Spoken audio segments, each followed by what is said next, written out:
table. Une émission proposée par Hype FM.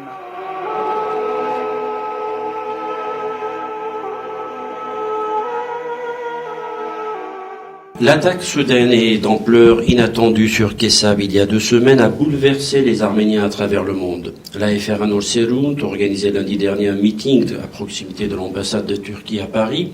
À Marseille, le Norserunt organisait un rassemblement devant le consulat de Turquie lundi 7 avril, comme la FRA à Lyon le même jour, là encore devant le consulat de Turquie.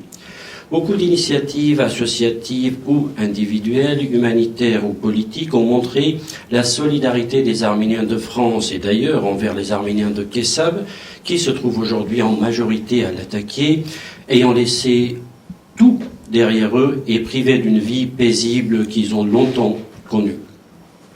Dans ce quart sur table, nous reviendrons sur la situation des Arméniens de Kessab avec Garo Manjikian, qui sera avec nous par téléphone depuis l'attaqué en Syrie, et nous écouterons le témoignage d'un Kessabsi de 86 ans, Moses Manjikian, sans lien de parenté avec notre premier invité, qui lui est arrivé à Paris il y a quelques jours et qui nous a raconté les premières heures de l'attaque sur Kessab et sa fuite avec toute sa famille et ce qu'il en pense d'un possible retour à son village.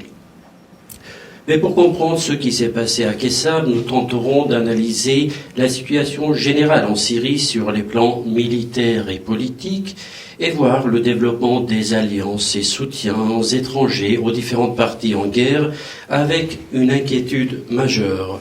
Nous sommes entrés dans la 4e année de cette guerre avec son lot de morts, de blessés et de réfugiés. Quelle solution possible et réaliste à cette crise? Qui a intérêt à ce que la guerre s'éternise? Et quel rôle réel joue la Turquie dans cette crise? Nos invités dans les studios d'Hype FM, Isabelle Ferstos, bonjour. Vous êtes politologue et spécialiste de la Syrie. Bassam Tahan, que nous invitons pour la 2e fois, également géopolitique d'origine syrienne, franco-syrien, et qui nous donnera son avis sur ce qui se passe sur le terrain. Nous serons en ligne avec Fabrice Balanche, qui est géographe, politologue et directeur du groupe de recherche et d'études sur la Méditerranée et le Moyen-Orient à la Maison de l'Orient, le Crémon.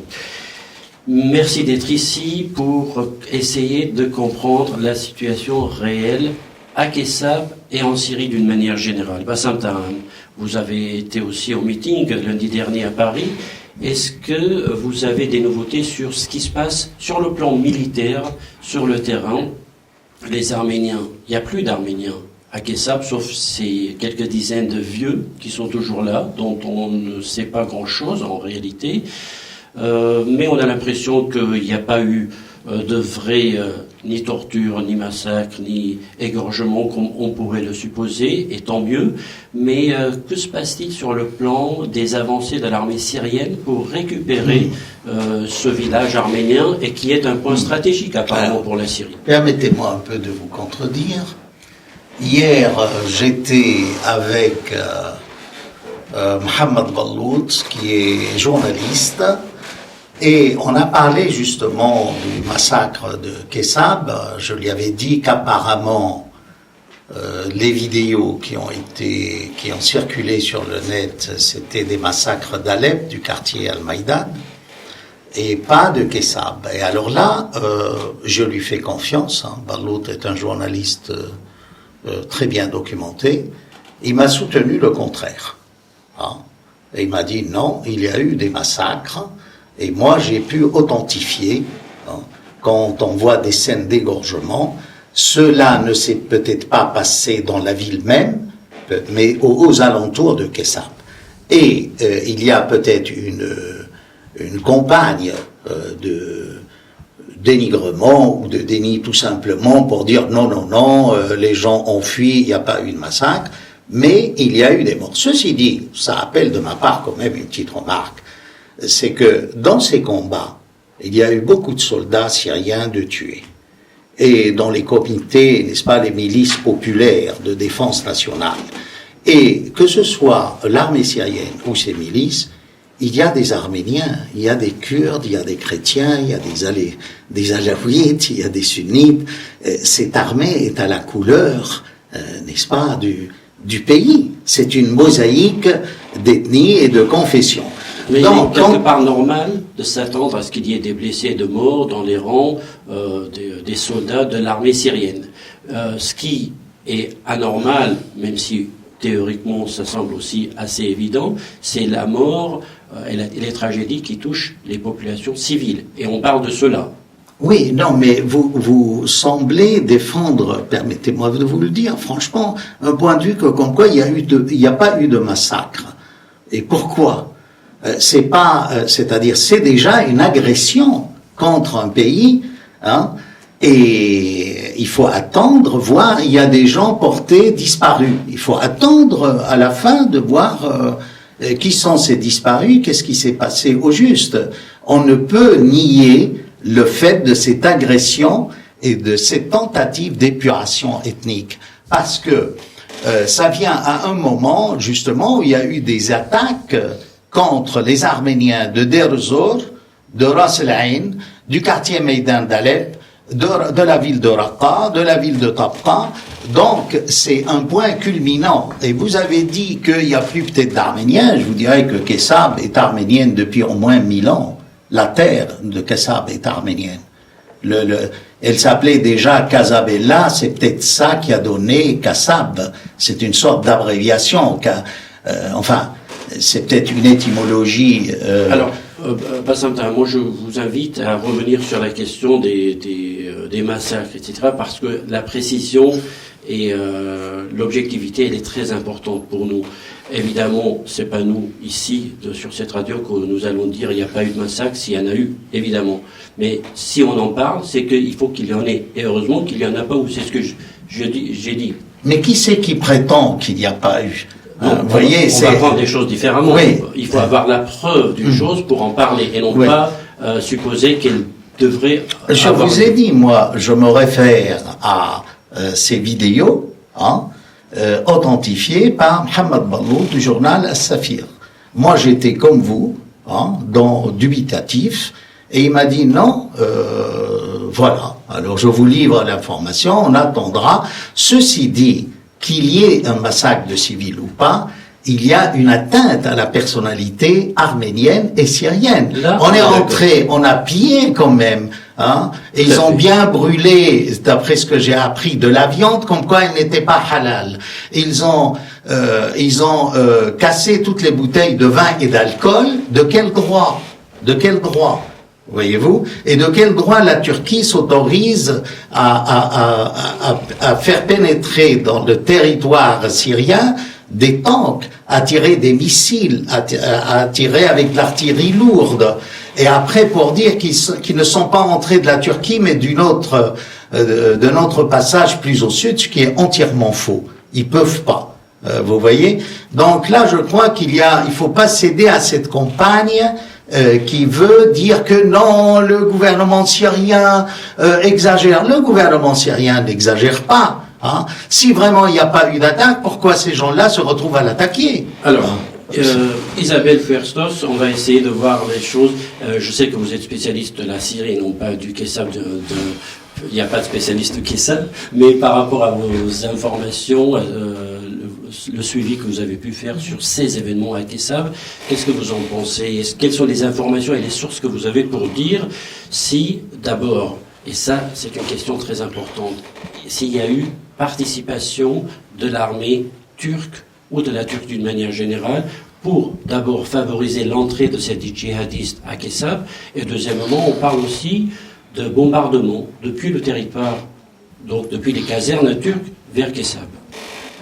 Dans un premier temps, je voudrais quand même prendre un petit peu de distance avec tout ce qui a été dit et rappeler que donc actuellement on est dans le cadre d'une guerre civile.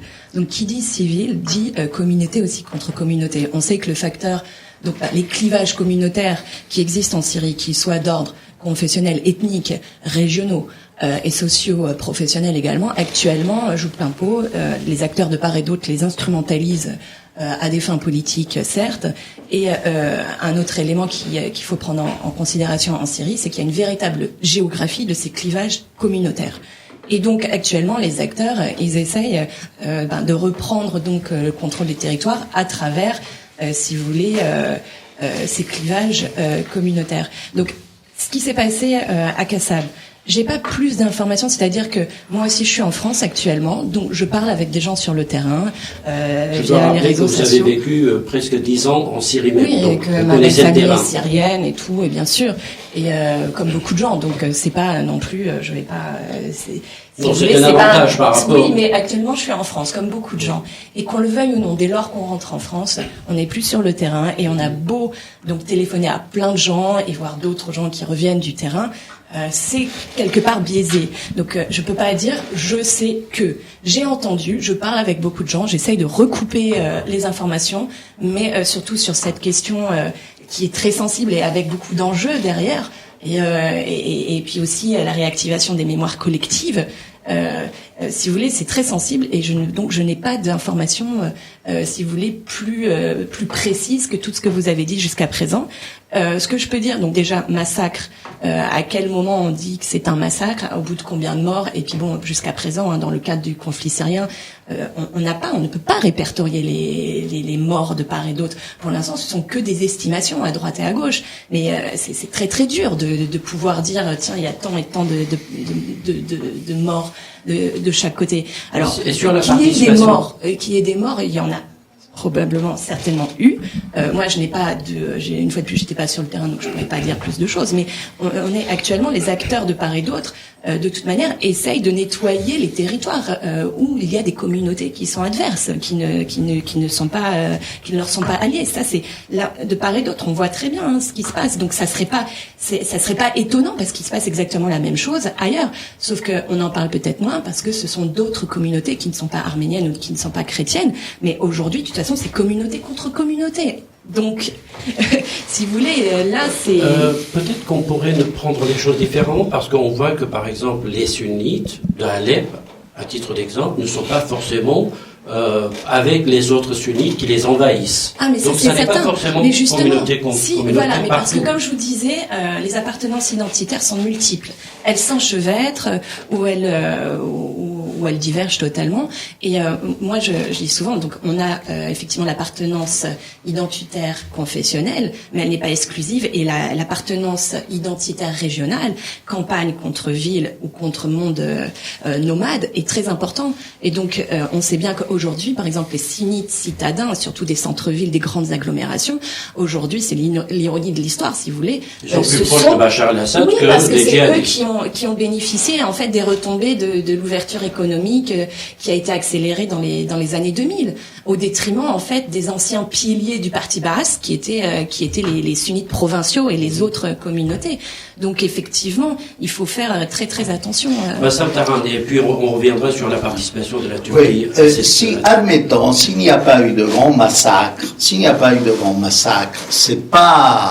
c'est grâce justement à l'armée syrienne et à ses comités et aux gardes arméniens. Il y avait des civils qui montaient la garde à Kassab, d'après ce que j'ai appris. Donc, quand ils ont vu qu'il y avait un bombardement intensif et que l'attaque, ils pouvaient pas la contenir, c'est l'armée syrienne et les comités et les gardes arméniens qui ont invité la population à fuir vite.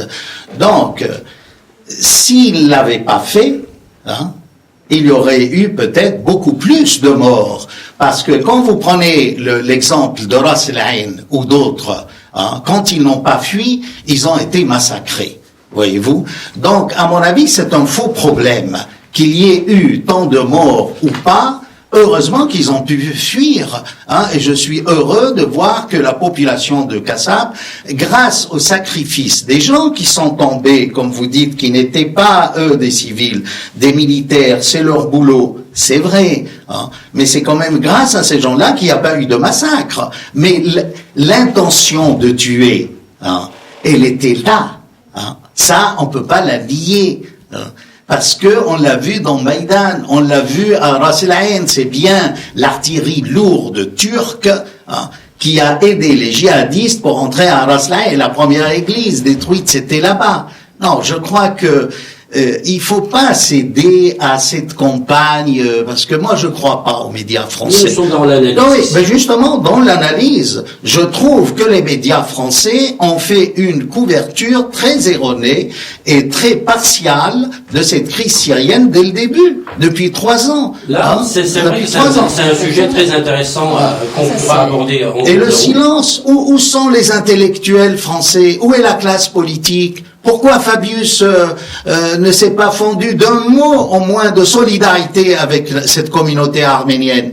Voilà. Et on nous le reconduit, Quelle honte! Quelle honte! Alors, Là-dessus, Isabelle. je suis d'accord hein, pour Voilà, le sur la traitement partie média. médiatique. Oui, à partir dès mars 2011, c'était complètement hallucinant et de voir tous ces marchands de temple là qui défilaient sur les plateaux télé, qui venaient de nulle part et qui racontaient un petit peu, qui prenaient leurs rêves pour des réalités. Hein. Ça, C'était suite au printemps arabe et tout le monde Ah, tout le pensait monde que était dans Bachar l'euphorie. tombait comme un dictateur, Alors, si vous voulez, un énième dictateur. Oui, mais bon, il fallait vraiment, c'est qu'il souffrait d'un manque de connaissances évident du régime et du terrain. Hein, ça, c'était. Et puis surtout, ce qui était assez, moi en tant que jeune chercheur, et c'est pour ça que je me gardais d'aller sur les médias aussi, parce que c'était, si vous voulez, si on osait dire quelque chose d'autre et si on mettait de la nuance dans nos propos, on était vraiment très très très mal vu parce que beaucoup de chercheurs malheureusement sont sortis, tout à fait, sont sortis en fait de leur rôle. Donc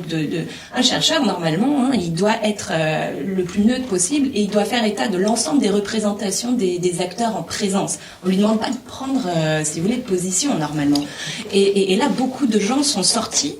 Donc de leur rôle de chercheur et ont pris des positions politiques et sont devenus des acteurs politiques. Exact. Sauf qu'ils parlaient toujours au nom en tant que chercheurs. Et c'est ça qui était très très problématique et la population, les gens qui les écoutaient n'ont rien compris. Parce qu'ils pensaient que c'était donc des des analyses neutres et plus ou moins objectives. Or, ce n'était pas le cas. C'était clairement des positions tranchées. Alors, on va aborder toutes ces questions, Oui. mais moi je voudrais quand même revenir sur la participation turque, sur l'attaque sur Kessal. Parce que les témoignages que nous avons, des témoignages des Arméniens de Kessab, ils nous disent qu'il y a eu des bombardements. Les djihadistes ne portaient pas des lance-roquettes, ou en tout cas des obus sur eux. Ça venait des casernes turques qui se trouvaient à quelques kilomètres de la frontière et qui étaient censés protéger cette frontière. Voilà, cette participation, c'est ça le scandale, à mon avis, dont on ne parle pas assez dans les médias. Alors, je peux vous dire, les Russes ont installé au sommet 45 un observatoire durant cette crise syrienne, pas avant. Le bombardement turc a touché, n'est-ce pas, a touché cet observatoire monté par les Russes. Il a touché également toutes les fortifications de l'armée syrienne. C'était des missiles et de l'artillerie lourde, exactement comme dans d'autres batailles. Mais permettez-moi de revenir. J'ai eu la chance de rencontrer le conseiller de M. Hollande à l'Élysée, en tant que, tenez-vous bien, député d'un parlement arménien d'exil. Oui, j'ai été élu député, je suis d'origine arménienne, et il y a actuellement un gouvernement arménien d'exil, n'en déplaise à certains ou à d'autres, voyez-vous. Ceux qui ne sont pas d'accord avec ce Parlement, qu'ils élisent un autre Parlement, qu'ils viennent à nous. La responsabilité de l'Arménie, c'est l'affaire des Arméniens. On ne peut compter que sur nous-mêmes. Alors je vais vous dire, nous on a été avec le président de ce Parlement, voire le conseiller de M. Hollande. Et on a évoqué non seulement le problème des Arméniens, mais de toutes les minorités, alaouites, chrétiennes, sunnites, modérées, qui sont massacrées. On s'est heurté à un mur d'incompréhension. On a vu vraiment de l'entêtement, une volonté de ne pas écouter l'autre, de ne pas avoir un autre éclairage. Et je le dis, et j'ai pas peur de le dire, il persiste et signe dans l'erreur. Et comme a dit ma collègue, et je la félicite, soi-disant ce sont des chercheurs, là, dans l'occurrence, qui n'ont jamais fini leur thèse. Hein, c'est toujours mauvais d'être chercheur et de ne pas terminer sa thèse, et qui aujourd'hui assume des fonctions politiques. Vous voyez? Comme me comprenez bien, c'est pas une attaque personnelle. Loin de là. On peut ne pas avoir de thèse et être très bon chercheur. Mais il y a dans cette affaire syrienne beaucoup de faux experts. Tous les jours, on voit à la télé spécialistes de géopolitique, spécialistes de Syrie, islamologues. Oh, le gros mot. Hein, islamologue. Mais il faut au moins 10 ans pour former un petit islamologue. Hein. Et alors, on voit là, profère partout, là, ça pousse comme des champignons, les islamologues. Alors, il y a un fait, c'est que ce gouvernement ne veut pas reconnaître son erreur. C'est dommage. Et c'est honteux. Hein. Et moi, j'invite tous les Arméniens à épouser cette thèse que l'Arménie est aux Arméniens. Nous tendons une main pacifique au gouvernement turc. S'ils ne l'entendent pas de cette oreille, eh ben, à lui d'assumer les conséquences de sa décision. Revenons à notre sujet. Mais c'est notre sujet, l'Arménie, monsieur, cher ami. C'est notre sujet. Quand je parle de Kessab, quand je parle de l'attaque turque, quand je parle de Syrie, c'est quand même le grand tombeau des Arméniens, la Syrie, non? Hein? La majorité des ossements du génocide arménien, elle se trouve où? Elle se trouve pas en Turquie. Elle se trouve en Syrie. Je suis entièrement d'accord, c'est mon sujet de tous les jours, mais revenons au sujet de ce quart sur table qui est la crise syrienne et l'analyse des faits. Et la grande question, c'est la participation des différentes puissances. Moi, j'ai commencé par la Turquie, mais je voulais élargir cette discussion sur les pays arabes, sur l'Occident et évidemment sur la France pour comprendre et analyser, grâce à vous, sur les intérêts des uns et des autres, à armer, à soutenir d'un côté les djihadistes, de l'autre l'armée syrienne. Là, je parle de la Chine, de la Russie et de l'Iran. Expliquez-nous, aujourd'hui, au début de la guerre, on comprenait pourquoi. Aujourd'hui, quels sont les développements qui ont fait que rien n'a bougé et que cette guerre s'éternise et que on continue à ne pas chercher une solution en réalité, parce que j'entends pas parler, à part Genève 2, d'une solution possible qui était un fiasco au final. En fait, c'est parce qu'on est dans le cadre d'un pur rapport de force. C'est-à-dire que là, il faut vraiment adopter, à mon avis, l'approche multiscalaire, c'est-à-dire à différentes échelles. Il y a les enjeux au niveau locaux, nationaux, dont on pourra parler, mais donc qui sont plutôt internes. Et après, les enjeux, si vous voulez, donc au niveau de la région du Moyen-Orient, puis vraiment la scène internationale. Et tous ces acteurs, en fait, à ces différentes échelles, ont des intérêts bien particuliers, parfois totalement contradictoires. Parlons-en. Et alors, c'est que là, il nous faut beaucoup de temps, parce que si on les prend au moins dans les grandes lignes. Dans les grandes lignes. Parce que nous, on a besoin de comprendre. D'accord. On commence par le niveau international. Commençons par l'international. Parce que de toute manière, ça sera en international que ça se réglera Russie. de toute manière. Ça, malheureusement, ça dépendra. Il faut qu'ils trouvent un compromis, un accord entre eux. Et une fois qu'ils auront trouvé cet accord, ils pourront faire pression sur leurs différents alliés régionaux et internes, et via différents leviers. Mais quel est l'enjeu? L'enjeu pour les États-Unis et pour la Russie, par exemple. Et puis aussi, par exemple, pour la France, parce qu'il faudrait qu'on en parle, et la Grande-Bretagne et tout. Je pense, à la base, les États-Unis... Déjà, c'est la France qui s'est positionnée le plus rapidement sur cette question. Dès le printemps 2011, bien avant les États-Unis. D'ailleurs, les États-Unis ont un peu suivi. D'ailleurs, ça me fait penser en 2005, après la mort de Rafik Hariri, parce qu'une fois de plus, c'était la France, avec Jacques Chirac, qui avait pris le leadership, si vous voulez, de l'isolement du régime syrien. Et après, les États-Unis étaient ravis et ont suivi et voilà, et après ils ont récupéré un petit peu la chose. Là, il s'est passé en quelque sorte la même chose et c'était très surprenant, d'autant plus que, si vous voulez, la France avait réussi à se rapprocher donc du régime syrien en 2008 après un rapport de force très important et qui s'est soldé par, si vous voulez, la France a dû lâcher, a dû céder aux revendications syriennes parce que, si vous voulez, la France n'avait pas les moyens d'aller jusqu'au bout sur le dossier libanais. Or, les Syriens, de toute manière, dès lors qu'ils se sentent acculés et dès lors que c'est la survie de leur régime qui est mis en jeu, ils rentrent dans une sorte de résilience et se replient sur eux-mêmes et attendent, font le dos rond et attendent que ça passe, mais ils ne lâchent pas. Et donc face à ça, généralement les Occidentaux qui n'ont pas les moyens financiers, mais aussi, si vous voulez, sur le long terme, généralement ils cèdent assez rapidement. Et c'est ce qui s'est exactement passé dès le printemps. Donc au printemps 2011, la France donc a suspendu tous les canaux de communication, la plupart des canaux de communication, même officieux, avec le régime syrien, s'en est pris directement à Bachar, a commencé à rentrer dans une stratégie de confrontation directe avec le régime, ce qui bien entendu a été très très mal pris par le régime. Donc au lieu de réussir à faire plier, à faire si vous voulez avancer le régime sur des réformes démocratiques tel que c'était annoncé, si vous voulez, dans les discours français, le résultat a été le contraire. Le régime, si vous voulez, acculé, s'est replié et est devenu beaucoup plus virulent. Pourquoi la France a fait cela? Et c'est la question toujours que je me suis posée tout au long de ma thèse et de mon ouvrage sur les relations entre la France et la Syrie.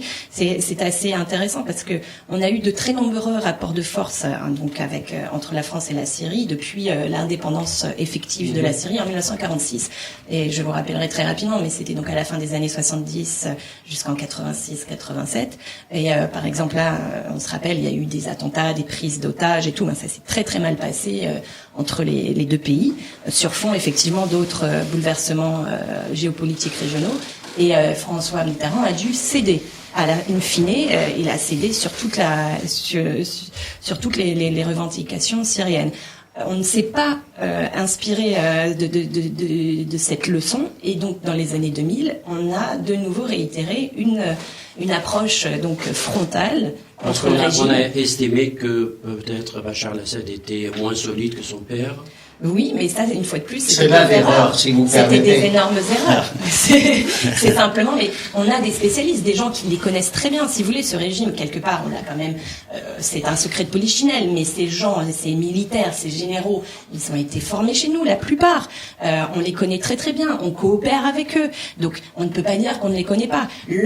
Si vous voulez, leur mentalité de forteresse minoritaire et tout, c'est quelque chose, on a eu plein d'études faites dessus. C'est pas, et on les côtoie, comme je vous le disais. Donc, c'est complètement hallucinant de dire que, de faire toutes ces erreurs. Et on sait que, et puis il y a le complexe, quand même. On était les anciens colons.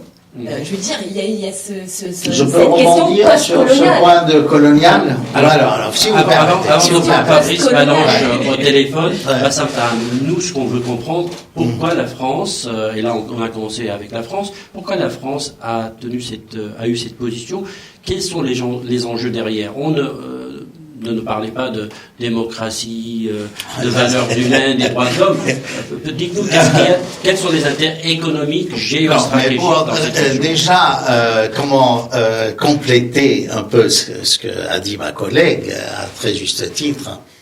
Je vous dirais que la France a toujours mal porté en son cœur la Syrie. Plusieurs faits de cette période du mandat le prouvent.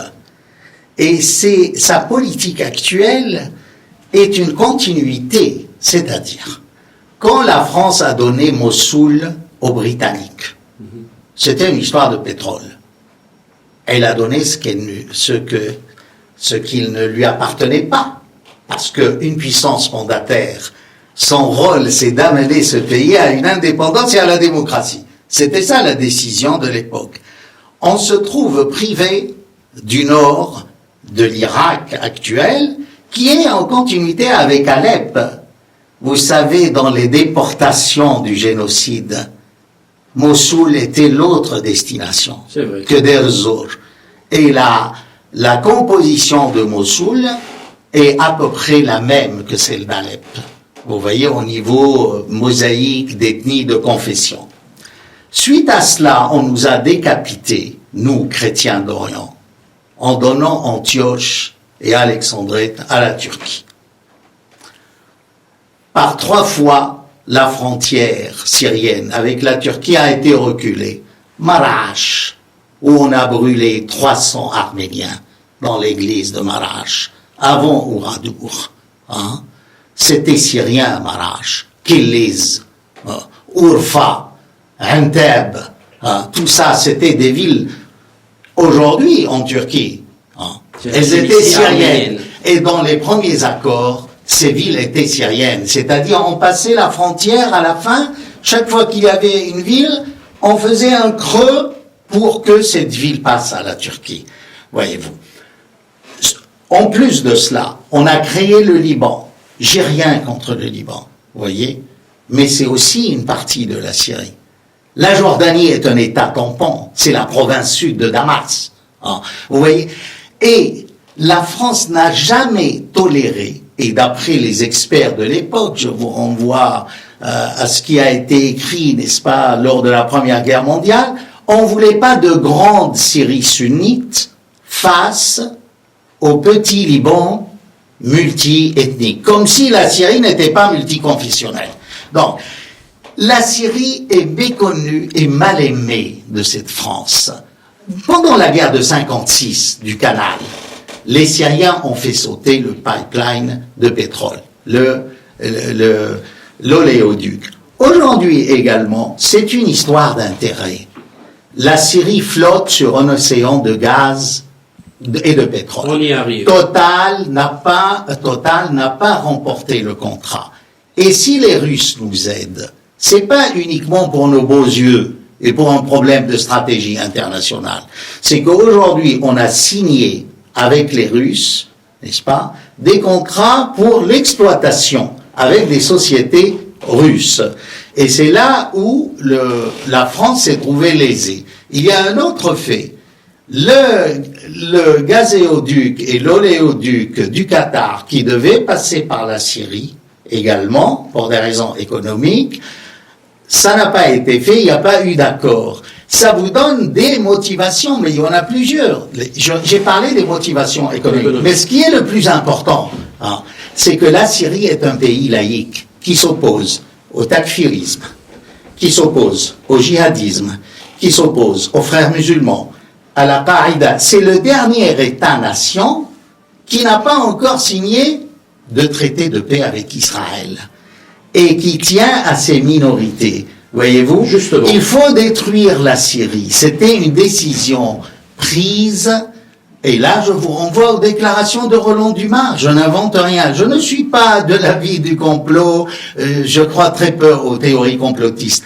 Mais n'empêche, dans l'équilibre géopolitique, la Syrie était la cible favorite parce qu'on ne pouvait pas désarmer le Hezbollah, on ne pouvait pas s'attaquer à l'Iran. Là, après le printemps arabe, c'était le maillon faible. Et on a fait tout pour détruire la Syrie. Alors, nous sommes en ligne avec Fabrice Balanche. Monsieur Balanche, bonjour. Bonjour. Merci d'être avec nous. Alors, vous avez suivi un petit peu cette discussion.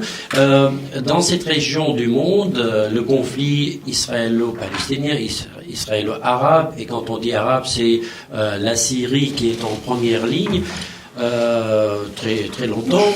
Pourquoi on n'entend pas assez parler d'Israël et c'est les États-Unis, la Russie. Est-ce que Israël n'a pas la capacité d'influer sur cette crise syrienne, ou est-ce que le travail se fait par le biais d'autres nations, puisqu'il y a des alliances géostratégiques avec les États-Unis et l'Angleterre, voire la Turquie, malgré que les relations ne soient pas forcément au même niveau qu'il y a quelques années.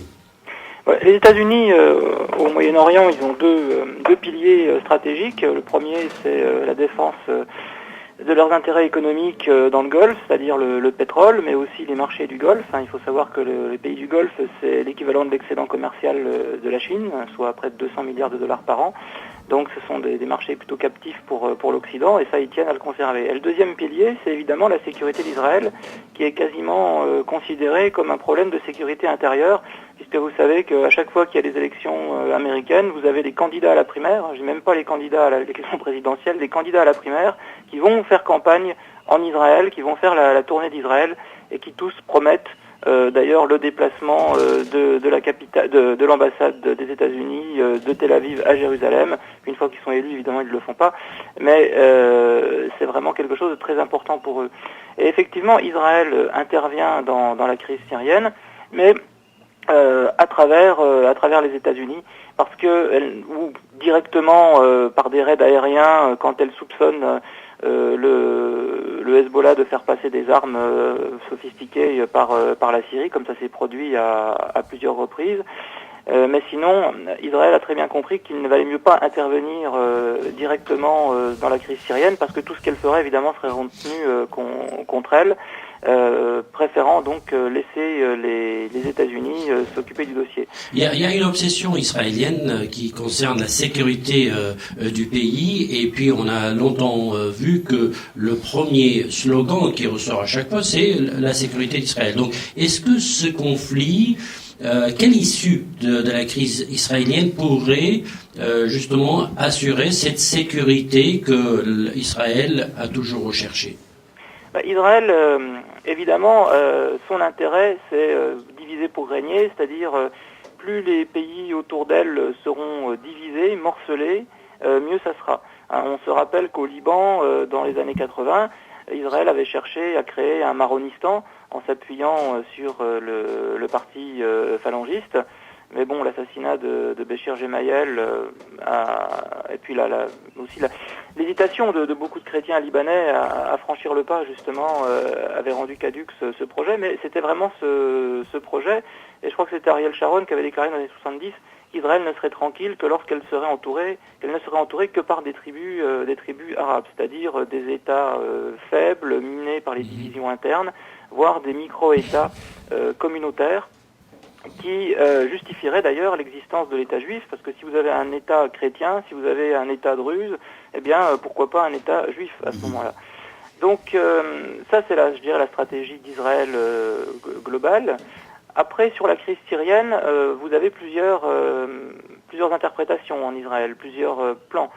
C'est-à-dire que vous avez une partie des Israéliens, enfin des responsables israéliens, qui pensent qu'effectivement il faudrait se débarrasser d'Assad, ça permettra ensuite de se débarrasser du Hezbollah et de rejeter l'Iran loin des frontières israéliennes, que finalement les sunnites, les djihadistes, ils peuvent être dangereux, ils peuvent faire des attentats, mais ce ne sont pas des groupes très bien organisés, donc ils ne représentent pas une menace majeure comme peut le représenter l'Iran en tant qu'État constitué avec une puissance militaire, etc. Et puis vous avez un autre camp qui se dit oui, mais enfin quand même, Assad on le connaît, c'est notre meilleur ennemi, on sait très bien qu'il n'a pas intérêt à faire la guerre avec nous. Et d'ailleurs est-ce que l'Iran a intérêt à faire la guerre également avec nous? Est-ce que la posture anti-israélienne, pro-palestinienne de l'Iran, c'est pas simplement un moyen de sortir de son isolement perse et chiite pour avoir des alliés dans le monde arabe, dans le monde sunnite, contre son principal ennemi qui est en fait plutôt l'Arabie Saoudite, et que finalement ce n'est juste qu'une rhétorique anti-israélienne et qu'on n'a pas grand-chose à craindre de l'Iran sur le fond. Bon. Et alors, il était important pour nous de voir... Ces positions ont pu varier évidemment dans le temps. C'est-à-dire qu'au début de la crise syrienne, beaucoup de gens, beaucoup d'experts pensaient que le régime allait tomber, donc finalement on se ralliait à la première position, faire tomber Assad, et puis voyant qu'il dure et voyant la montée en puissance des djihadistes qui commencent quand même à devenir des gens extrêmement dangereux, est-ce qu'il ne vaut pas mieux finalement laisser en place le régime d'Assad, une Syrie affaiblie, puisqu'on n'est pas parvenu à le faire tomber rapidement. Après tout, pourquoi ne pas se contenter finalement d'un régime syrien très affaibli, qui ne contrôle mal son territoire, qui a introduit durablement une division au sein du monde musulman entre chiites et sunnites. Finalement, ça permet à Israël de poursuivre sa colonisation des territoires occupés sans que personne n'y trouve à redire. Alors, Isabelle Ferstos, dans ce schéma-là, aujourd'hui, une Syrie qui est désarmée n'a plus d'ailleurs, commençons par les armes chimiques. Apparemment, il n'y a plus d'armes chimiques, sauf s'il y en a ici et là cachées dont on ne sait rien, mais en principe, il n'y a plus d'armes chimiques. Donc, le danger majeur pour l'Israël ça y est, c'est fini. Et puis l'armée syrienne, elle est aujourd'hui à bout de souffle. Donc on a le schéma idéal pour Israël. Mais moi je voudrais qu'on revienne, là il était très important qu'on voit ce dont on ne parle pas assez, c'est la position d'Israël. Mais Bassam Taha nous parlait tout à l'heure de ses intérêts économiques, c'est-à-dire le gaz d'abord. Et apparemment la Russie défend Bachar al-Assad, non pas seulement pour des raisons stratégiques, mais beaucoup d'intérêts économiques. Je suis désolée, mais là, je suis pas du tout d'accord à ce Allez-y. niveau-là. Plutôt stratégique. En fait, bon, on le sait, il n'y a pas énormément de réserves au niveau, si vous voulez que ce soit du gaz ou du pétrole, clairement, sur le territoire et même en offshore, il n'y a pas grand-chose au niveau syrien. Et l'intérêt, en fait, du territoire, par contre, syrien, c'était pour le transit.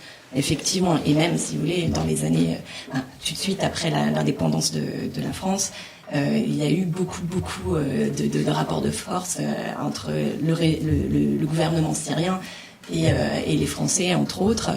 C'était au sujet donc du transit et les Syriens, si vous voulez, ont fait monter les enchères parce que là, ils savaient que comme c'était si vous voulez.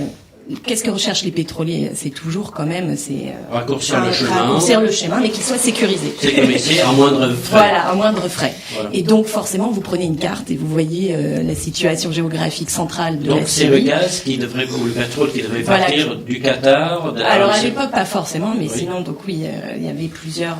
Si vous voulez, il pouvait aussi partir l'Irak et tout. Faut pas l'oublier non plus.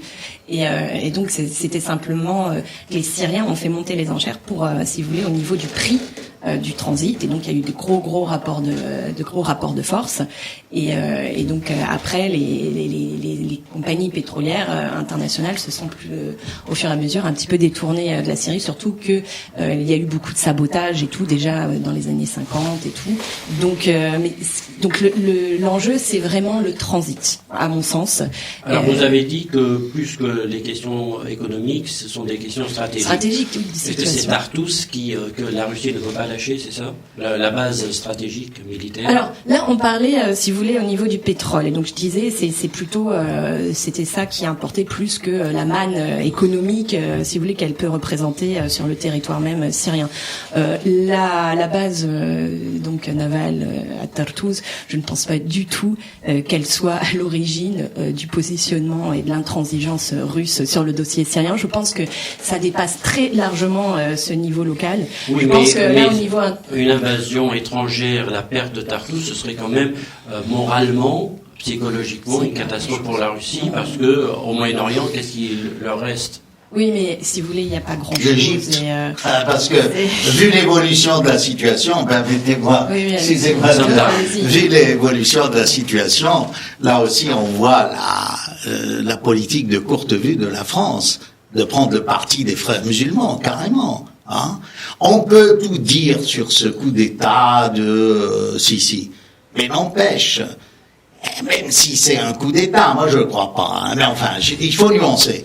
Mais c'est quand même important qu'on soit du bon côté de l'histoire. On ne va pas soutenir les frères musulmans.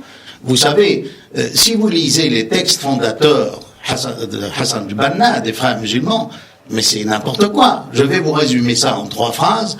L'islam est la meilleure religion au monde. Tout le monde doit être musulman. Et pour cela, il faut utiliser le sabre. Et tous ceux qui ne sont pas musulmans dans un État musulman n'ont pas droit à des postes, il le dit carrément. Enfin, on parlera une autre fois des frères musulmans. Pour les 2 premières phrases, c'est un peu logique pour un musulman de dire que c'est la meilleure religion et que tout le monde doit être musulman. Donc c'est un peu dans la logique des choses. Oui, mais la résultante, si vous voulez, de ce syllogisme est très grave parce qu'on passe Mais je voudrais revenir à la faiblesse de la Syrie. Moi, vous savez, je crois qu'au contraire, la Syrie est en train de se renforcer et beaucoup. La grande Syrie, j'en ai un peu parlé en parlant de Mossoul, de cette frontière turque, du Liban, de la Jordanie. Si vous prenez le problème des réfugiés aujourd'hui, mais c'est la grande Syrie qui se forme. Que vont faire ces pays-là de tous ces Syriens? Dites-moi. que vont-ils faire? Les... C'est déjà un problème pour ces différents pays qu'ils restent ou qu'ils rentrent. On est en train de reconstruire la Grande Syrie. On est en train de construire des problèmes syriens de population de réfugiés dans d'autres pays avec des questions de discrimination qui naissent ici et là. Mais dans l'absolu, vous êtes en train de remettre, n'est-ce pas, en question les frontières et de reconstruire une grande Syrie, je suis désolé. Parce que s'ils sont intégrés à la population, ça va faire comme les Palestiniens. Aujourd'hui, les Palestiniens existent, même s'ils n'ont pas la Palestine. Même si on arrive à détruire toute la Syrie, tout ce que vous voulez, tout, mais il y a un problème palestinien, il y aura un problème syrien. Mais moi, je pense fortement que la Syrie va s'en sortir. Vous voyez?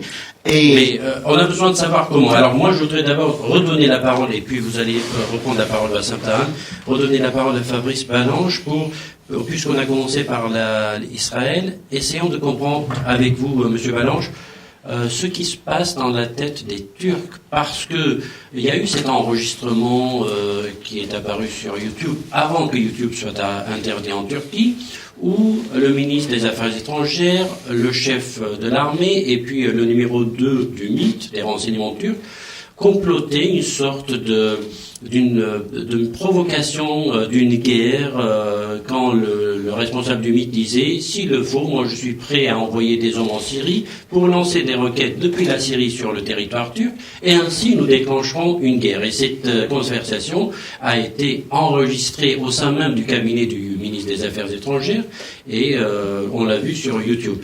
Et il disait aussi, Ahmet Davutoğlu, pourquoi nous ne l'avons pas fait en 2012? C'était l'occasion de le faire. Alors, qu'est-ce que vous en pensez de cette réflexion interne de la Turquie et de ses ambitions en Syrie? Alors, il y a deux interprétations sur cet enregistrement et puis également sur les événements de Kessab, village arménien qui a été attaqué par les djihadistes avec la complicité des Turcs qui leur ont laissé utiliser leur territoire pour attaquer Kessab. Soit quelque chose de conjoncturel, c'est-à-dire les élections turques, les municipales et puis ensuite les présidentielles de l'été, et Erdogan, empêtré dans ses scandales financiers, dans ses problèmes de corruption, etc., a besoin d'un succès à l'extérieur pour les faire oublier et gagner les élections. Certains l'analysent en ces termes.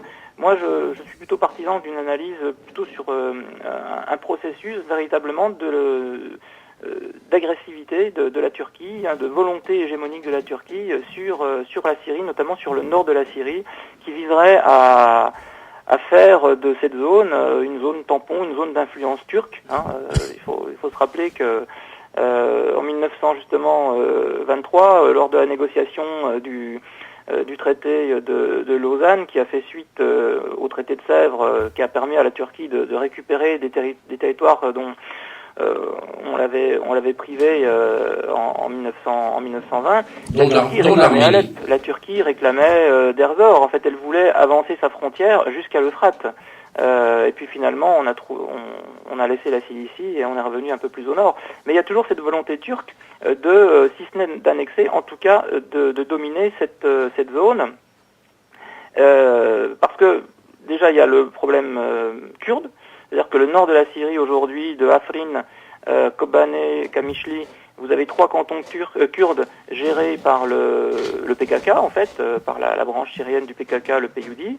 Et ça inquiète énormément les Turcs, parce qu'ils n'ont absolument pas envie de voir émerger un Kurdistan syrien dirigé par le PKK qui pourra se poser en modèle et provoquer justement un fort sentiment kurde en Turquie, et amener les Kurdes de Turquie également à exiger une région autonome.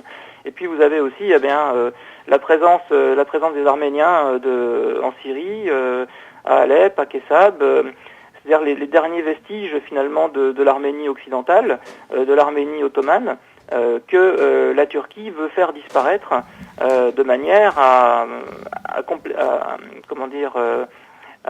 faire oublier le génocide, à faire complètement oublier la présence des Arméniens dans cette région. Et ça, il ne faut pas sous-estimer cette volonté turque, surtout qu'Erdogan se présente quand même comme, je dirais, le continuateur de l'Empire ottoman. Hein, sa politique est quand même très néo-ottomane. Donc les Turcs ont poussé l'OTAN à intervenir. Hein. On se souvient qu'en septembre 2013, Erdogan est allé rencontrer Barack Obama aux États-Unis après l'affaire des armes chimiques pour pousser Obama à intervenir en Syrie.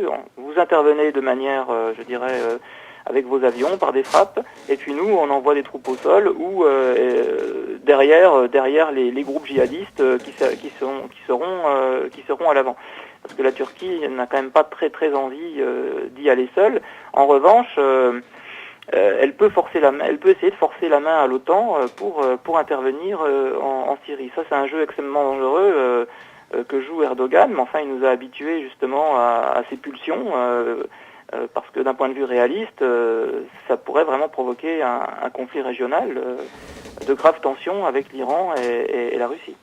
Merci Fabrice Balanche pour votre intervention. Nous poursuivrons avec nos invités autour de cette table.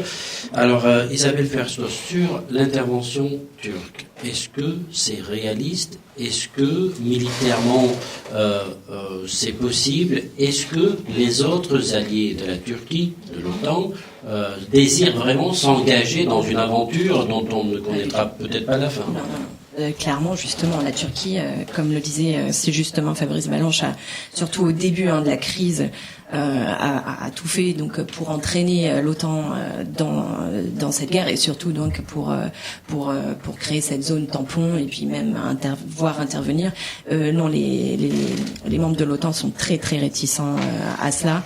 Il y a beaucoup de discussions à ce niveau, mais c'est très peu probable. Et alors surtout aujourd'hui, avec l'évolution, si vous voulez, de la crise, là, les différentes positions sur le terrain et si vous voulez l'évolution des rapports de force, c'est vraiment peu probable. Et puis surtout, je suis pas sûre aujourd'hui que la Turquie veuille vraiment intervenir. C'est-à-dire que dans quelle mesure plutôt ce discours il concerne, si vous voulez, la scène intérieure turque. Et vu tous les soucis qu'il y a après moi je pense que ça vise surtout des enjeux internes turcs. Je les vois pas du tout intervenir aujourd'hui à l'heure actuelle. Bassam Tahan, vous parlez tout à l'heure de cette grande Syrie, mais avec la Mossoul, donc le Kurdistan irakien, avec cette autonomie de plus en plus affichée, ou l'envie d'autonomie de plus en plus affichée des Kurdes de Syrie, est-ce que cette grande Syrie dont vous parlez est envisageable, ou au contraire, il y a possibilité, même peut-être envisagée par le régime syrien, de morceler davantage le nord de la Syrie pour justement permettre une sorte d'alliance syro-kurde face à la Turquie? Est-ce que c'est... Syro-kurdo-arméno, hein? Alors, oui. Non, mais j'en parle. Je vais vous répondre d'abord. Oui, mais des forces réelles, les Arméniens sont une force réelle, hein. Je parle militaire, je parle d'un point de vue militaire. Mais vous savez, quand on a commencé à parler, n'est-ce pas, de la Palestine, de créer le nouveau Sion, tout ça, il n'y avait rien, hein. Je veux dire, on ne sait pas comment l'histoire tourne, vous voyez. Mais je répondrai à votre question. D'abord, je tiens publiquement, là, sur les ondes, à féliciter Balanche pour ses positions. C'est un vrai expert. Et c'est pas un expert qu'on a créé dans les médias français pour dire n'importe quoi. Et je lui rends hommage. C'est quelqu'un qui a fait le terrain, je crois. Ouais, je lui rends hommage. Non, mais ça, c'est important. Et ce qu'il dit est très juste. Souvent, ses analyses sont très pertinentes. Pour revenir à l'attaque de Kessab, il y a le tombeau de Süleyman Shah, qui est un grand symbole pour les Ottomans. Les Turcs, en s'attaquant à Kessab, s'attaquaient aux répondants, aux correspondants de ce symbole du côté arménien. Parce que déjà dans les chroniques des croisés, on sait très bien que la région de Kessab, Aramo, Kessab, qui s'appelait Casabella, on a des témoignages, c'était déjà arménien. Et comme a dit très justement Balanche, c'est la seule citadelle de cette époque de l'Arménie occidentale ottomane, qui a échappé à la Turquie. Et en détruisant Kessab, ou en entrant à Kessab, c'est comme si on effaçait l'existence du peuple arménien de la région. Kessab est un symbole. Pourquoi les gens ne se sont pas émus autant quand à Maïdan, à Alep, il y a eu tant de morts? Quand c'est attaqué à Saint-Vartan, l'asile, quand c'est attaqué aux deux églises? Parce que justement, Kessab est une sorte d'étendard.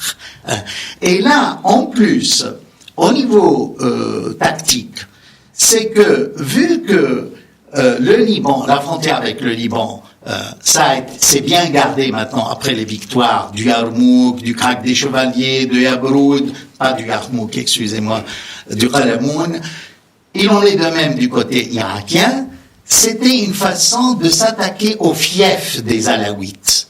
Or, l'entrée du fief de ces Alaouites, c'est Kessab. Ne soyons pas aveugles. Donc, si vous prenez le point 45, le mont 45, vous pouvez bombarder avec des missiles n'importe quel point de la côte syrienne. D'ailleurs, ils ont bombardé l'attaque qui est de là.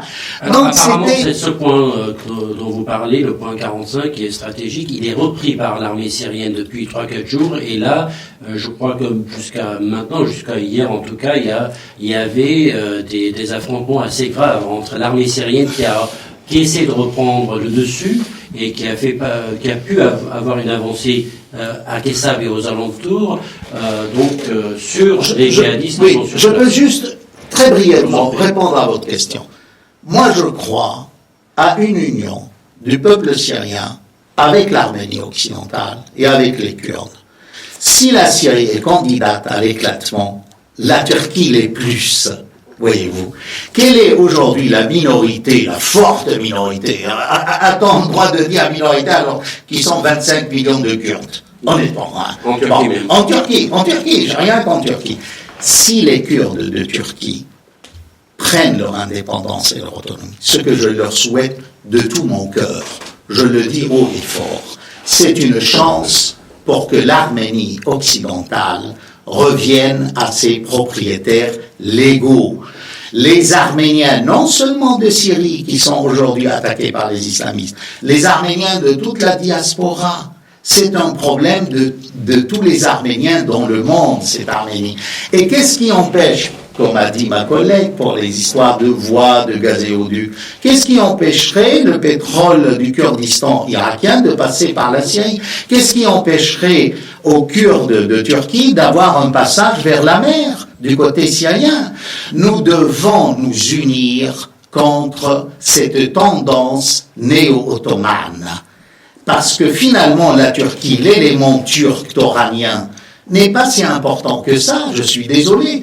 Si vous prenez les Alaouites arabes du Sandjak et de Cilicie, et je terminerai, si vous prenez les Alévis, qui sont soit d'origine arabe, turque ou autre, les autochtones de l'Asie mineure, qu'est-ce qui reste de l'élément turc, dites-moi, et vous enlevez les Kurdes? Si vous vous attaquez et vous cherchez l'éclatement de la Syrie, c'est la Turquie qui éclatera. Et on verra. Alors, sur les Alaouites, vous vouliez... Oui, parce qu'en fait, on parle beaucoup...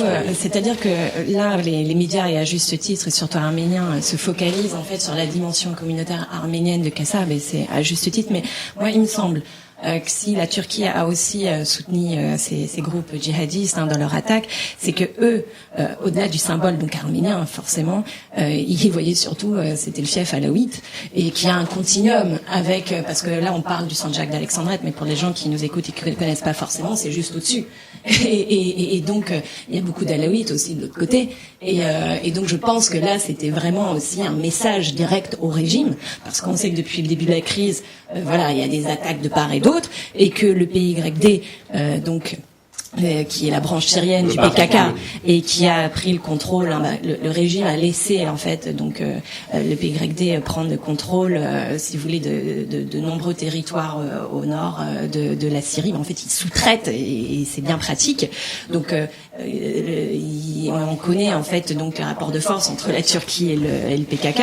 Donc c'est un message. Les Syriens envoient beaucoup de messages aux Turcs via leurs alliés kurdes et réciproquement. Et là, le fait donc de lancer les djihadistes par là, il fait d'une pierre deux coups. C'est-à-dire que hop, le symbole arménien, mais surtout on touche les alaouites et pour leur dire vous arrêtez les cocos.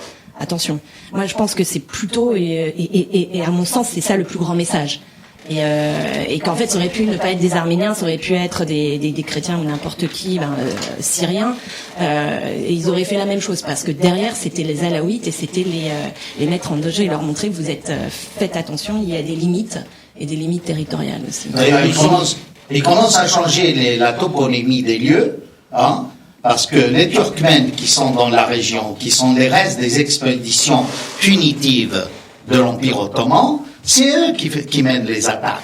La Turquie utilise un élément ethnique, ces restes de ces expéditions contre les Arméniens et les Alaouites. Hein, le Jabal al-Turkman. De part et d'autre, excusez-moi, c'est-à-dire que là, je veux dire, c'est une bonne guerre, c'est du pur rapport de force, et donc les Turcs, ils utilisent leurs alliés communautaires, et de l'autre côté, le régime syrien. Oui, mais les alliés communautaires aussi lointains, parce qu'on voit des Tunisiens, des Saoudiens, des Tchétchènes, des Afghans, etc. Alors ça, c'est une autre problématique encore, mais là, on parlait en fait de ces communautés, de cette mosaïque de communautés présentes dans ces anciennes provinces de l'Empire ottoman, parce que on parlait, excusez-moi, je voulais simplement revenir 2 secondes là-dessus, mais c'est la Grande Syrie. La Grande Syrie, c'est quand même une représentation, mais elle n'a jamais existé. C'est-à-dire qu'on la retrouve, on trouve aussi Souria al-Kubra ou la Syrie naturelle également. Mais tout ça, ça avait des délimitations territoriales extrêmement floues et elles n'ont jamais eu de réalité, si vous voulez, politique ou administrative. On avait des différentes provinces, arabes, différents vilayets et tout, qui dans cet empire ottoman. Mais donc tout ça, ce sont des pures représentations et que les acteurs utilisent. Mais donc, qu'est-ce qu'on entend quand on parle là aujourd'hui de la Grande Syrie et on retourne à la Grande Syrie? Qu'est-ce que ça veut dire concrètement? J'aimerais qu'on m'explique un peu plus et sur quels critères on se fonde. Nous allons nous tourner vers la Syrie et la ville de Latakia. Je trouve Garo Manjikian, le représentant du comité d'urgence des Arméniens de Kessap, avec lequel nous allons avoir cet entretien en arménien et que j'essaierai de résumer à l'intention de nos auditeurs et de vous-même, les francophones autour de cette table. Garo Manjikian, parle. Allô? Garo Manjikian. Donc nous allons essayer de rétablir la communication avec Garo Manjikian. Nous vérifions s'il est en ligne avec nous. La ligne est coupée, donc on va reprendre contact avec lui tout de suite. Donc avec lui, justement, on verra ce qu'il lui va dire de cette participation turque, du fait qu'il y ait eu ou pas des massacres sur place, parce que nous, la seule arme que nous puissions avoir, c'est l'objectivité pour mieux défendre notre cause. Vous avez parlé des combattants étrangers, n'est-ce pas, qui viennent. C'est-à-dire, c'est ce trio idéologique de takfirisme, n'est-ce pas, de djihad et de hijra, immigration. C'est les 3 idées les plus dangereuses que colporte aujourd'hui l'islam ultra-sunnite. C'est-à-dire que ce soit les frères musulmans, que ce soit le wahhabisme du royaume saoudite, que ce soit Al-Qaïda qui est venu un peu après, hein, ils ont ça de commun quand même. C'est une idéologie de combat, de frapper, d'apostasie les autres, le takfir, et d'immigrer pour faire la guerre sainte. Alors là, c'est quand même énorme. Ces gens-là qui nous viennent d'Azerbaïdjan, d'ailleurs, pourquoi les Turcs autorisent à tous ces turcophones d'entrer en Syrie et de massacrer des Arméniens, des chrétiens, des Arabes? Oui, vous savez mieux que moi que les Turcs ne portent pas en leur cœur l'ethnie arabe, n'est-ce pas? Si j'ai bien, mes souvenirs sont bons, ils disent bien arabe pismelet, hein? Sale millet, quoi. Vous voyez, ça, je parle pas turc, mais j'ai toujours entendu ça à Alep. Donc, là... Permettez-moi de oui, ça y est, vous avez... Voilà, la communication est rétablie avec Garomanchikan, parlez. Բարևձեզ։ Շնորհակալ եք կրկին, որ մեզի հետ եք, ես կուզեմ, որ այսօր շատ արագ մեզի ներկայացնեք, եթե կարելի է, առաջի հերթին, եթե դուք լուրեր ունիք, կեսապի վերջին մարտական եւ ռազմական վիճակի մասին, հասկանալու համար, եթե սուրիական բանակը որոշ հարաճ խաղաց արձանագրած է։ Est-ce que l'armée syrienne a pu enregistrer des avancées sur Kessab même?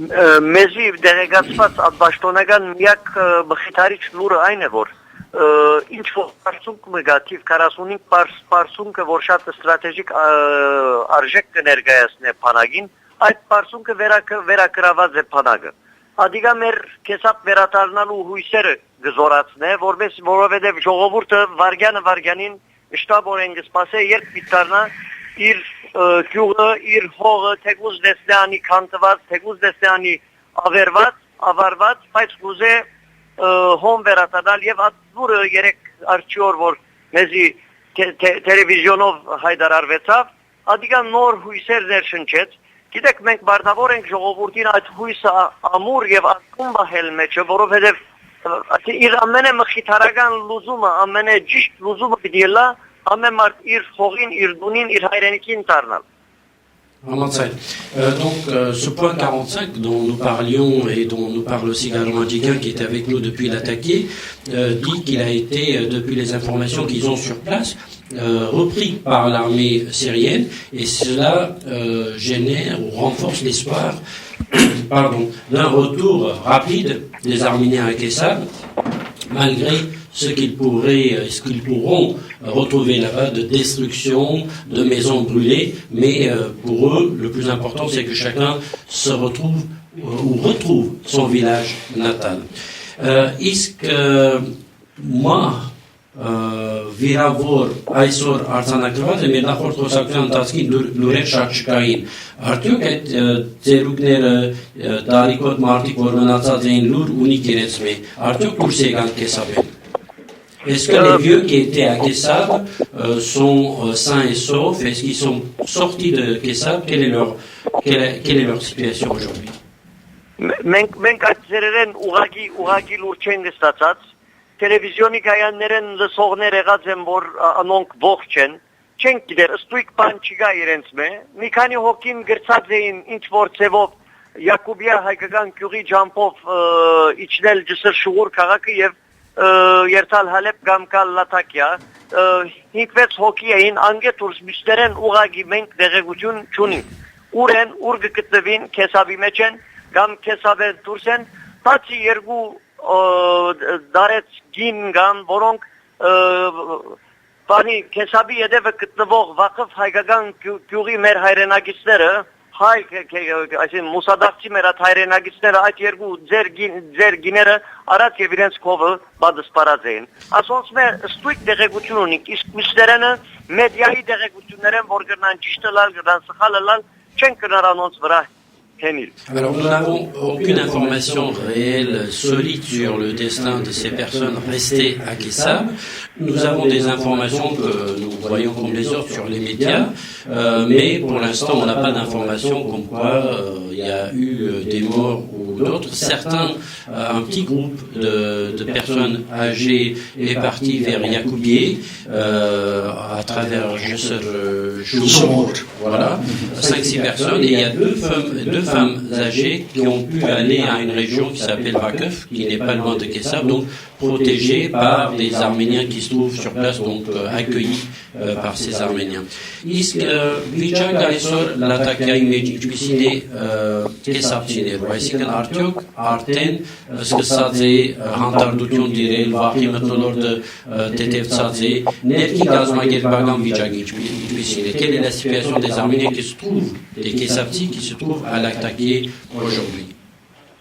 Գուզեմ ընդգծել, որ առաջին 24-48 ժամվա ահուսարսապի մտնորդը անշուշտ որ ժամանակի ընթացքին պիտի հանդարտի, մանավանդ որ գրցանք մենք pedagogan, Գարմիր խաչի, Գարմիր մահիգի եւ այլ բարեսիրական միություններու գոմե պետք եղած բարենը եւ մթերքը դալ ժողովրդին եւ ինչու՞ չէ մինչեւ կրբանի որոշ դաս մտրվեցավ ես դեզի հայտնեցի անցյալ անգամ որ գիտոգատողությունը առաջինը եղավ որ նյութական իր մեծ ներդրումը իր գրոնավորներու պատվիրակությամբ անմիջապես հասցուց եւ պայման դրավ բանջ դրավ որ այդ դրամը իբր կրբանի ձախ շատ գենսական պետքերու համար դրվի ժողովրդին եւ արդեն բաժնվեցավ կամ բաժնվելու ավարտելու ընթացքի մեջ է տեսեք ես ուզում մեկ բան հստակացնել մեր մտքերու մեջ կեսապցին իդ իր գյուղը դառնալու համար պետք է իր այդ հույսը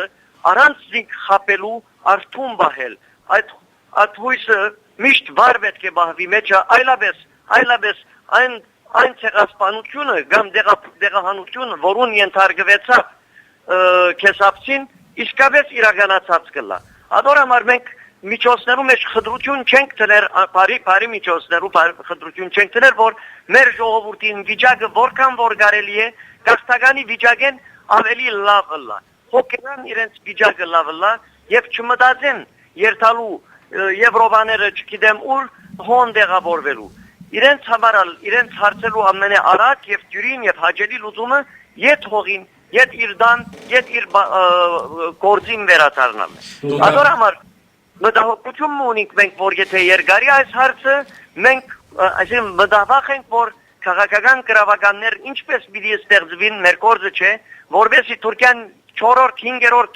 դեղահանությունը արդյոք պիտի ունենա մեզի այս մտոլորդի մեջ մենք նոր ենք փորձենք որ ժողովուրդը ոչ մեկ բանի պետք չունենա եւ միշտ իր դրամատրությունը եւ հայացքը լա դեպի քեսապ հիմա համեմատաբար իրենց վիճակը լավ է բայց կարծեք թե այս բարական դիդի երկարի եւ երկար ժամանակի վրա մենք օժանդակություններու բարոյական թե նյութական օժանդակություններու գարիքը պիտի ունենանք հուսանք որ ադամենը սխալ գլա քեսապ ելելեն վերջալ մեկ օրվա մեջ հրաշքով չի փոխվիր չի վերականգնվիր քեսապը ես ասից հայեցողության արժեվ գտնեմ որովհետեւ տեսնեք թե մենք ինչպես կմտածենք ինչպես կուզենք ժողովուրդը իր ամենալավ վիճակի մեջ տեղավորել Donc après l'atmosphère alarmante des premiers 24 ou 48 heures, la situation s'est améliorée de ces réfugiés des Arméniens de Kessap qui se trouvent à l'attaquer, dont il faut rappeler qu'une partie reste quand même dans l'église et d'autres ont pu être accueillis dans les maisons d'autres Arméniens. Et l'argent de poche aujourd'hui existe pour pouvoir donner de l'argent à ces réfugiés pour pouvoir subvenir à leurs besoins, évidemment au minimum. Et c'est l'église d'Antélias qui a été la première à octroyer des fonds pour ce besoin-là, mais également la Croix-Rouge syrienne et le Croissant-Rouge syrien ont apporté une aide très importante pour ces réfugiés.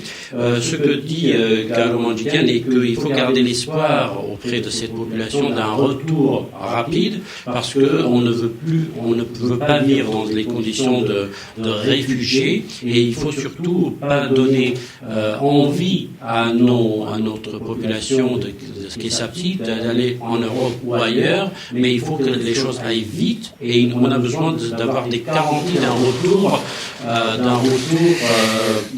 définitif, et non pas que la Turquie déclenche une quatrième opération. Il fait référence aux 3 précédentes depuis 100 ans, parce qu'il y a eu 3 exodes des Arméniens de Kessab, et là ce serait donc une énième fois que les Arméniens seraient obligés de partir. Il dit que ça prendra du temps, nous risquons de rester très longtemps à l'attaquer, et même si nous retournons à Kessab, les besoins seront colossaux. Pour cette raison-là, nous avons besoin de votre aide, le soutien moral d'abord, et une aide financière pour pouvoir aller jusqu'au bout. Շնորհակալություն Գարո Մանջիկյան, մեկ ավելի մեջ կլանք իհարկե, որպեսզի մենք կարողանանք Կեսավահայերու վիճակով միշտ մնայուն կերպով հետաքրքրվել։ Շնորհակալություն։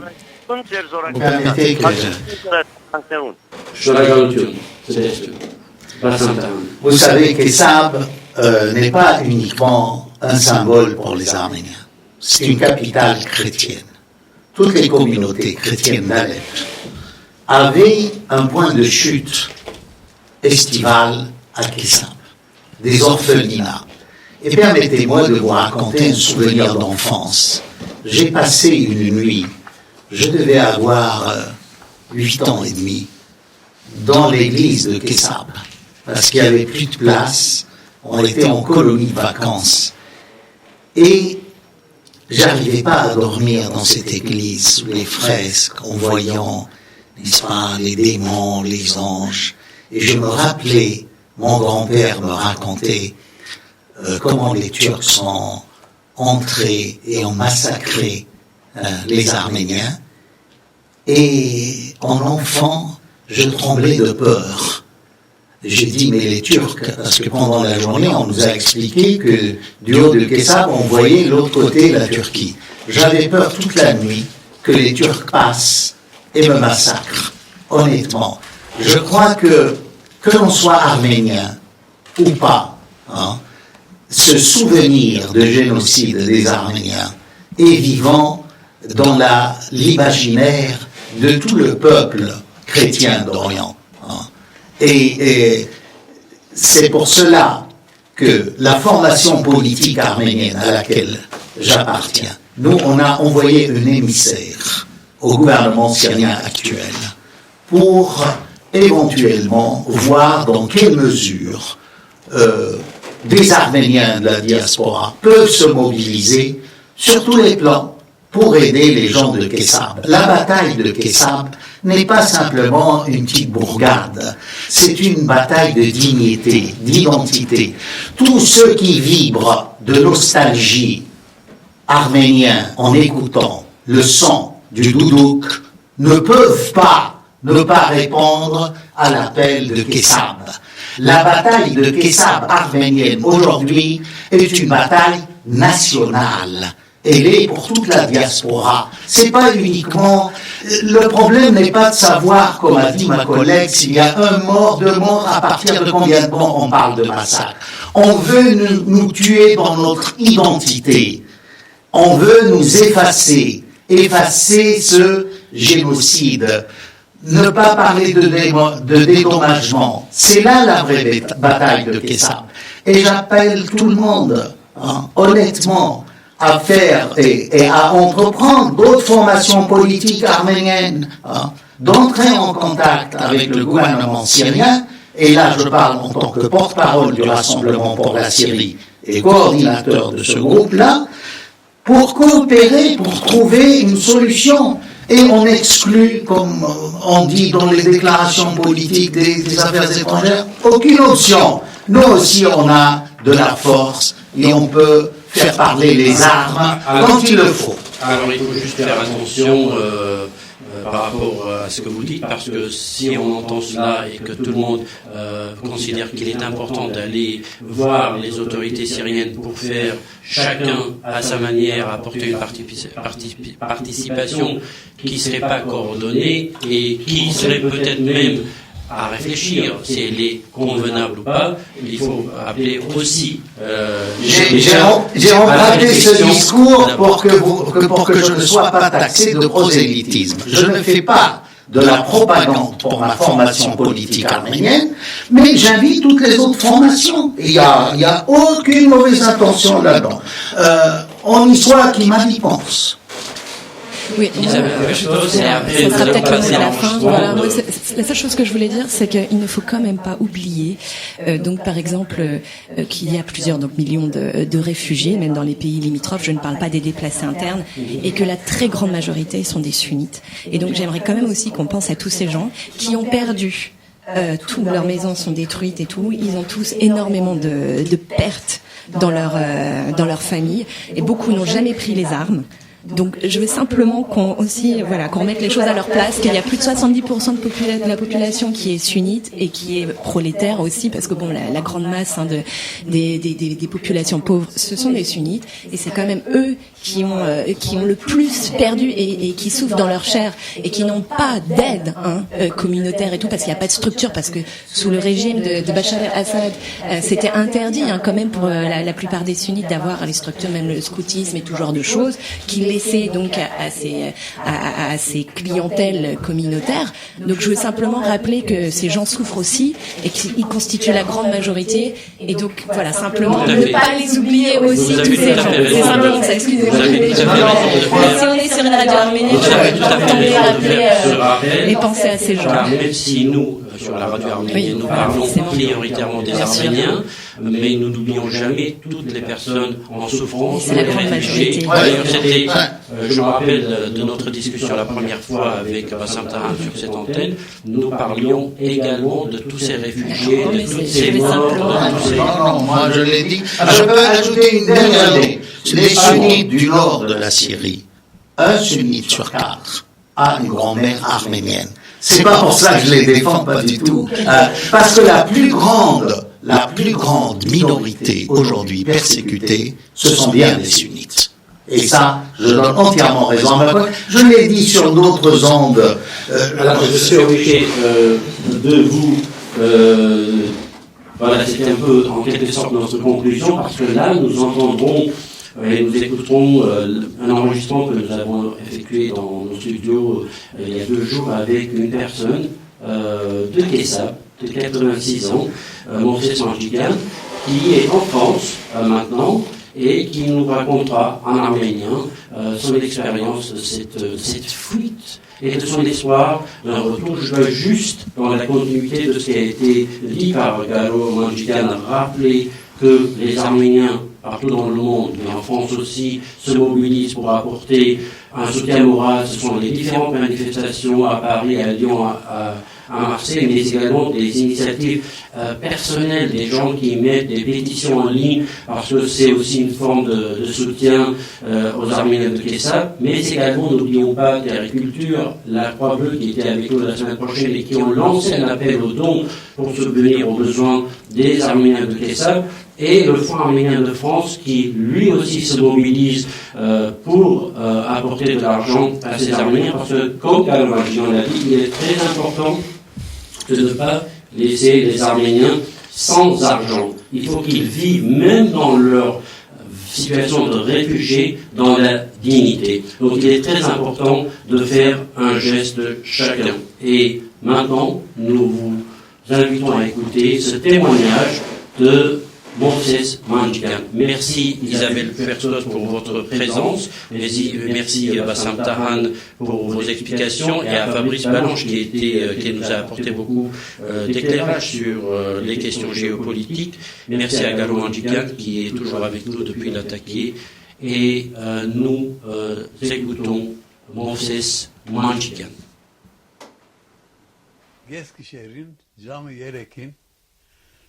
Artınsa դղաս սավ բաբա այս անգամ խնդիրը լուրջ է մարտիկը Թուրքիայեն բիդահարցագին քեսավի վրա լուր եկավ մեզի ես բիդերտամ զինյաններուն լուր դամ իր բարեկամներուն հայ զինյաններուն ասի ինչպես եկավ լուրը ցեզի սա անոնը չդանք վաճառակամը Թուրքիայեն ուղագի Jamı yergukin telefon kupana.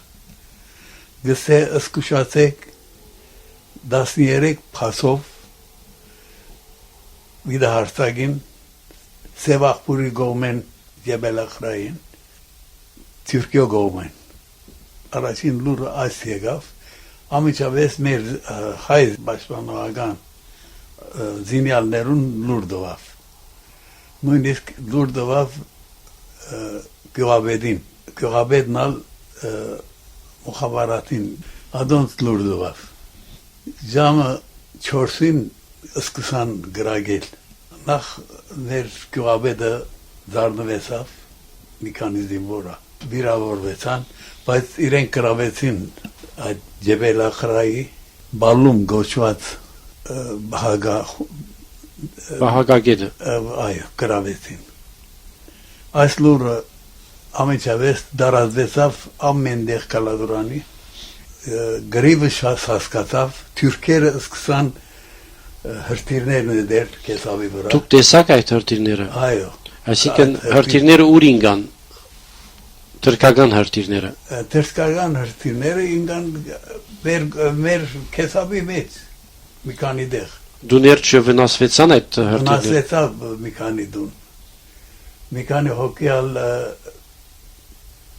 վիրավորվեցավ։ Ցավալի էր մի քանի ալեոյի զինյալ օդ ծառնվեցավ մերան։ Օրինակ մեկը վրնեցին վիրավոր ծերպակալեցին ալ ինչպես գդրեր էր տղտաները փախեր էր հրաչկեր։ Ինչպես կազմակերպվեցավ փախուստը։ Լուր դվին իրարու միջև ձով Կեսաբ 7 քյուղ ունի բոլորին լուր դվին որ պետք է հերանանք շատ ցաստիկ էր գրագոտները ադոր համար նախ գիները բզիկները վերցնենք դանինք քանի որ բասիտի ջամփան բաց էր մեզի համար լաթակիո ջամփան մայր ջամփան արդեն գրաված էին այս եկողները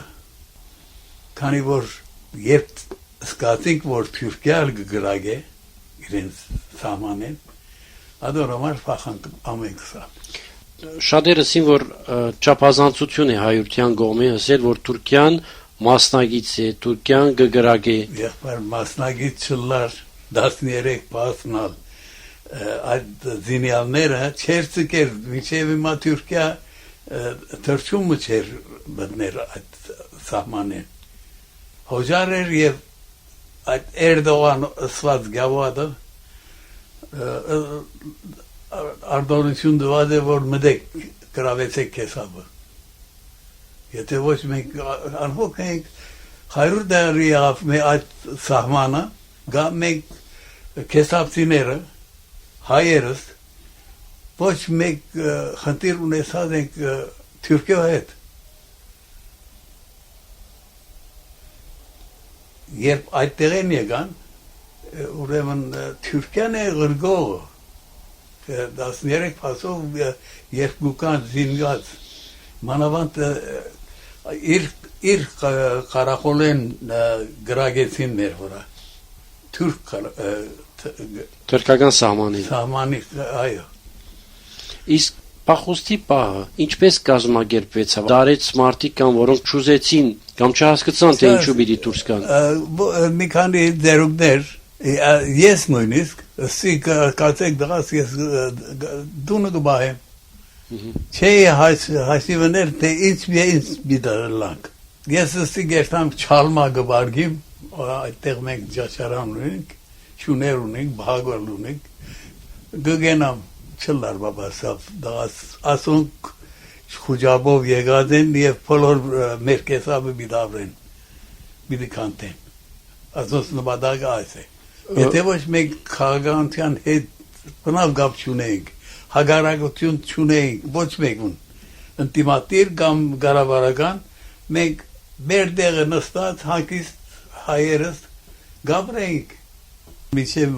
հայզինյաններեն կքաշվեին այդ դրասի գյուղերը որ բարբվեցավ թուրքմենները բոլոր մեր կով աշխատած են մեզի գջացնան երբ իմացան որ զենք զինյալներ ունենք Կեսավը պաշտպանող ադգե գվախնային միջև օրս մեր վրա չարտագեցան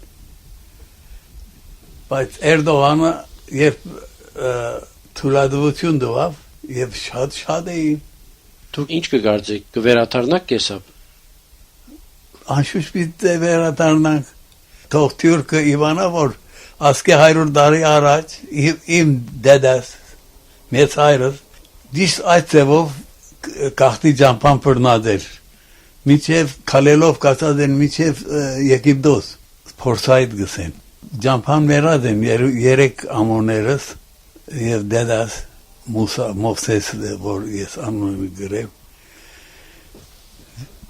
ունեցած են 600 այդ ծկած են ամեն ինչ ծկած են Նույնիսկ հերդը ոսկիներն ալ բահերը չեն գիտեր շկդան կալմենք։ Հետո ետ դարձան մի քանի տարի հետո։ Մենք ալ պիտի երթանք, թյուրքը թող չգարդե, որ մենք քեսավը պիտի ձգենք, նորեն մենք պիտի երթանք։ Եվ այս մեզի ընողը, որ Էրդողանն էր, մինչև մա գվախնար Անտակիո Ալևիներեն, անոնք ցույց էին քեսաբի համար, բայց այդպես թող չգարդե, թալատի պես երկրորդ թալատը թող չլա, եթե երկրորդ թալատը ինք Էրդողանն է, մենք քեսավցի ալթելերյան ունենք, թող չգարդե, որ պիտի չնչե քեսավը,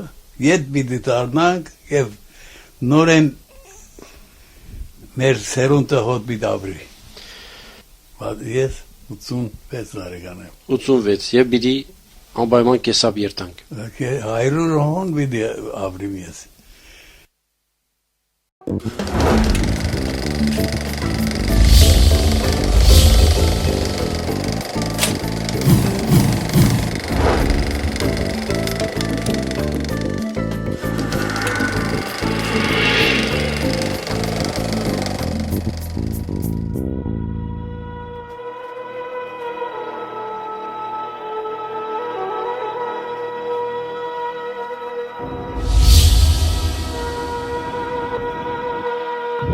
Carte sur table. Une émission proposée par Hype FM.